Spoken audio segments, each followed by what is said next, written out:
Moving on, Education Cabinet Secretary Ezekiel Machogu has clarified his stance on funding public universities and colleges, saying his sentiments at Dedan Kimathi University were misunderstood. Speaking in Kiambu, where he laid the foundation of construction works at the Kiambu Institute of Science and Technology, CS Machogu said the government will continue supporting universities through capitation and even avail infrastructural funds. He, however, called on public universities to pursue other ways of generating income. Public universities and colleges will continue to receive funds from the government after all. This is according to Education Cabinet Secretary Ezekiel Machogu, who now says his sentiments at Dedan Kimathi University on withdrawing of funds to public universities and colleges were misunderstood.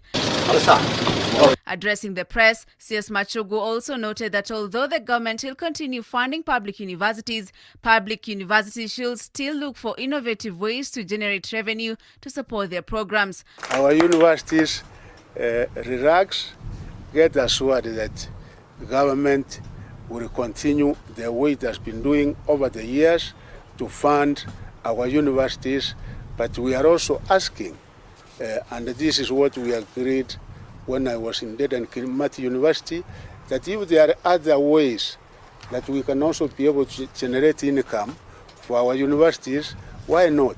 Machogu at the same time noted that the government has allocated 50 billion shillings capitation for university education and 15.8 billion shillings to the Higher Education Loans Board, a matter he indicated shows government's commitment to support the two subsectors. 50 billion for university, and I want to assure our universities that the 50 billion and the other 15 billion to the Higher Education Board, this is ring-fenced, and nobody is interfering with that money.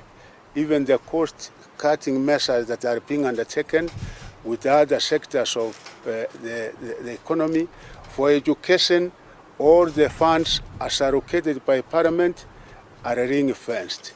His sentiments at Dedan Kimathi had attracted uproar from the public and different stakeholders in the education sector.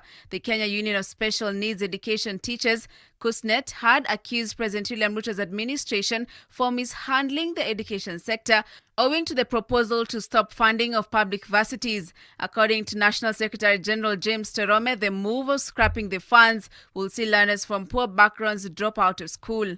So for him now to withdraw that little funding, it means majority of the learners from the poor background are going to drop out of the school. So we are advising him, let him call all the education sector and discuss that matter so that we see how we are going to make the education sector to run smoothly. On Monday, University's Academic Staff Union WASU called on the Ministry of Education to resolve the funding problem plaguing public universities. Solidarity forever. According to WASU Secretary General Constantine Wasonga, withdrawal of the funds will limit learners from poor backgrounds from accessing higher education. And as a union, we've been wondering, what informed this? Public universities are struggling, and you take the students that should bring money to public universities and take them to private entities. When the CS Minister of Education was being vetted in Parliament, he was asked this question, and he promised to deal with the cartels at the Ministry of Education. We are worried that now the cartels at the Ministry of Education that influence this archaic policy of taking government-sponsored students to private universities are now influencing him again. For the union makes us strong.